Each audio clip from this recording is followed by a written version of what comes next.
Is this the future of screen printing? You need a laser to screen print? This makes no sense. How does it work?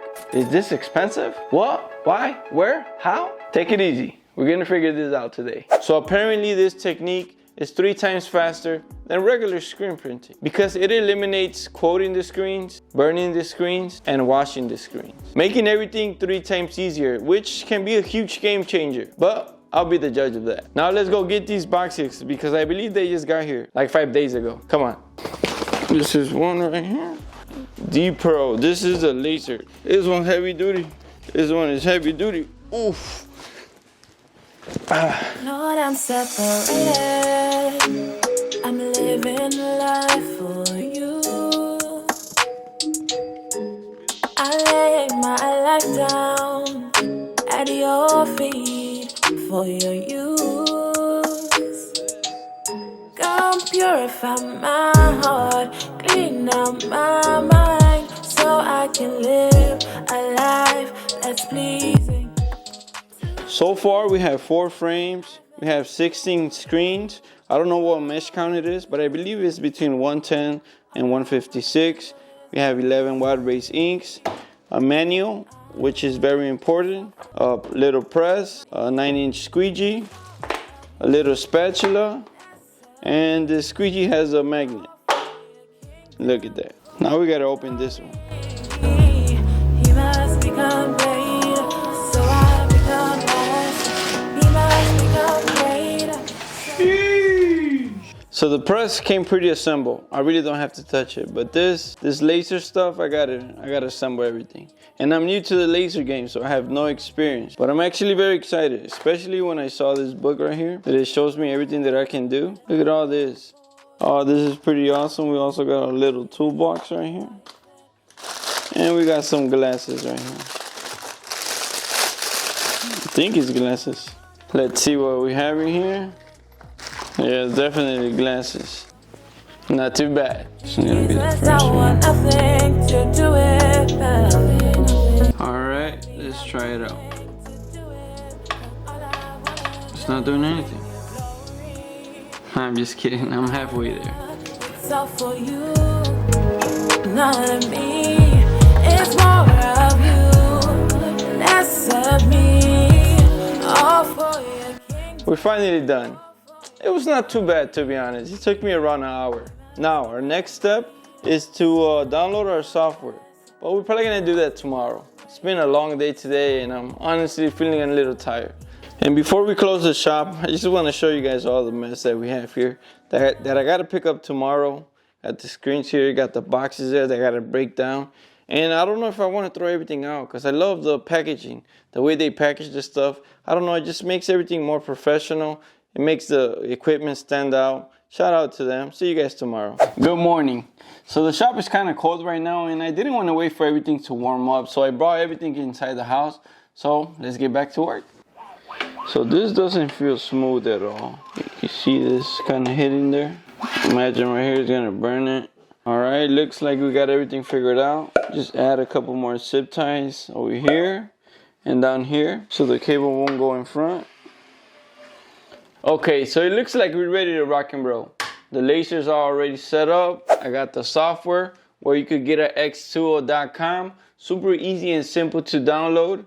And like I mentioned, I have never worked with a laser before, but I don't think it's harder than screen printing. And I almost forgot that we had to do our screen. So this is our frame and this is our screen. And it has a little cardboard right here. Start by putting this in here. Kind of bend this here. Let me see. Okay. So now we do this other side. Good tension equals good prints. Remember that. Makes a little bit of sense. Stretch it out here. Stretches out the nice little stretch. And one more. Nice. Feels super hard. But I gotta take this box out. Let's take this out. Ooh, you wanna hear that sound. Good tension, very good tension. So it's my first try, not too bad. Now let's continue. All right, so this little bar right here, It's gonna help us register our screens to the laser. It's gonna go underneath the laser cutter, the D1 laser cutter. Alright, everything looks good. So these openings right here, they get registered, aligned to these little pins right here. I guess this is gonna help us do a bunch of multicolored designs. So it's like a registration system. Pretty awesome. Let's turn it on. Okay, we got a little cross right there. Alright, so I gotta calibrate this back too. Okay, looks like we're ready to rock and roll. So let's go to process. Press ready. All right here. Woo! Let's see. I'm actually a little nervous, guys. Nervous but excited. That took only 1 minute. What? That's crazy. This is the finished product. Not too bad. It makes no sense because I don't know. I probably did something wrong. But we'll see right now. We'll take it to the press and we'll see. Something about this doesn't feel right. I'm gonna do another one. This was like too easy. I know I did something wrong. Hopefully not, but it feels like I did.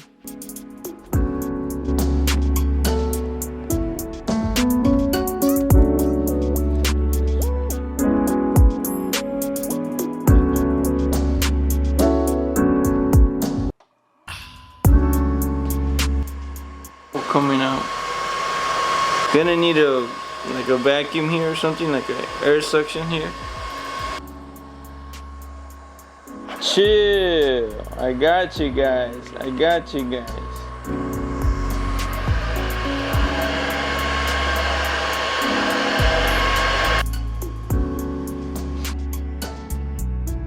Wow. I knew something was off. Look how long it took. An hour and 18 minutes. Wow, that took a lot longer than I expected. But it's fine, because I'm learning the software. This one is called Score, and this one is called Engrave. This one took 1 minute, and this one took an hour and 18 minutes. Which is a little bit crazy, but I guess I gotta play around with the settings to see if I can speed up the process. Now we gotta set these up and see how they look on the t-shirt. Alright, let's start by mounting our plaid into the press. And it looks really simple. It has some magnets in the back and some pins here to align it. And let's see. Let me see. That's it. Easy peasy. Now we're gonna add this double-sided tape. Take this off, remove it, just line it up. Add a little bit of pressure so it can tape up. Now we're gonna add our screen to our press, which is really simple. Kind of bring it down, and right here it has two like little clamps. Just clamp the press here, and that's pretty much it. This is too high to print a t-shirt, so they have a little offset up here. You kind of loosen the knob and just lower it down. And you want to be around 1/8 of an inch from the platen if you're printing on the t-shirt. So that's pretty nice. Then you tighten it up, and that's it. It stays down. You can lift it up. I will always recommend to print on something that's solid, something that's really firm, something that doesn't move, because we do add pressure when we start printing. So you don't want anything to move or to fall off. And always stir your inks before you do anything. Make sure to stir your inks. These are water-based inks, so these inks are super thin. And then you just grab some and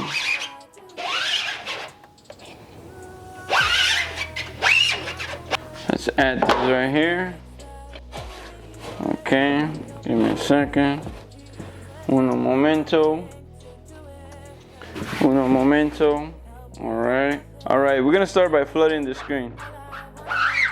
Flood the screen like this. Then we're gonna give it a small pull.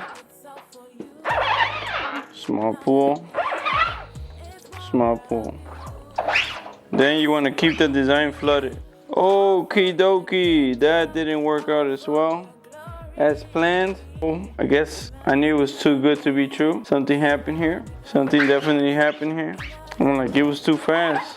1 minute. Yeah, it didn't clear out. I guess the laser was too high or it was too fast.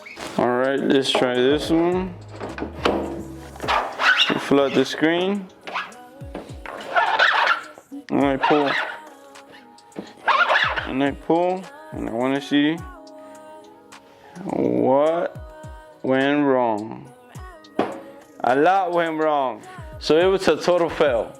I'm gonna go figure out what went wrong and then I'll be back. Okay, so I did a lot of test runs. I should have done this from the beginning. I have no clue why I didn't. But now I have a good idea why these two came out wrong. The first one, it was too fast, so the settings were off.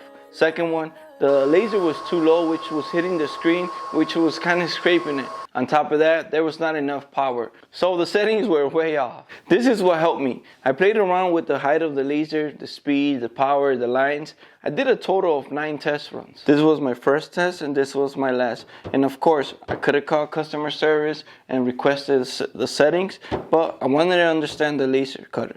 I wanted to know the laser cutter, the software, so I could get familiar, because I know whenever you do a different design, things always change.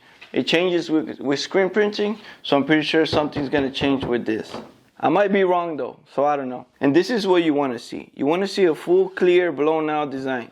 Nothing like this, or like this, or like this. Something like this that's very clear, very transparent. Here are the settings that I use to burn my screen. You have to go to engrave. Now the power that I use is 90. The speed is 50. The lines is 220. I also noticed that a lot of people have different lasers, so each settings will be different. Just saying. Let's go test that screen out, just to see if we're in the right direction. Even though I have a huge feeling that we are, but there's nothing wrong with double checking your work. And these are the final results. If you can notice, the print looks good, right? It looks good, but it didn't clear out all the way. See, this one didn't clear out. And this one cleared out nice with only 2 passes. Now, I could give it more passes, but if I give it more passes and I add extra pressure, it's gonna start to smear the design. And you don't want none of that. You want something nice and smooth like this. And I didn't have time to do an actual print. I was super busy taking orders, but I am gonna do a part 2 explaining this whole process step by step. This was just a small introduction. Now the real question is this technique faster than regular screen printing? And let's just say we're printing a simple 1-color design. Here's a quick math. To create a simple screen like this, it takes around 3 to 5 hours. Because there's a lot of waiting. We wash the screen, we gotta wait till it dries so we can coat it. When we coat the screens, we gotta wait till it dries so we can burn it, and so on. A screen like this will take between 1 and 2 hours, which is way faster. But we're comparing them to a single 1-color print. If you want to compare them to a high multiple detail design, then regular screen printing will take over. You have to understand that this is a starter kit to get your feet wet into screen printing, to do small DIY projects. It's a single color press that is not just good for t-shirts. It's also good for posters, cardboard boxes, tote bags, and I'm just touching the surface. I'm going to add the link in the bio so you guys can go check out the press, check out the prices. They have a lot of package deals and so many more other stuff. Now the real question is this the future of screen printing? I want to say yes, but I feel like they need to upgrade more stuff. Bigger screens, faster burning process, more mesh counts, and of course, I need to understand the technique a little bit better to give a full review, give a full valid opinion. And of course, they're barely starting, so I'm pretty sure they have more things coming up. But what do you guys think? Let me know in the comments. But stay tuned for our next video, guys. I'm going to print a multicolor design, and I'm going to show you guys exactly how I did it. Once again, thank you so much for the love and the support. Have a beautiful day, and God bless you all. And make sure to subscribe. It motivates me. God bless you guys. Happy holidays, and I'll see you in the next video. And I'm not sure, guys, if this is reusable or not, but if it's not, then the good thing is that we don't have to clean screens. So, sheesh.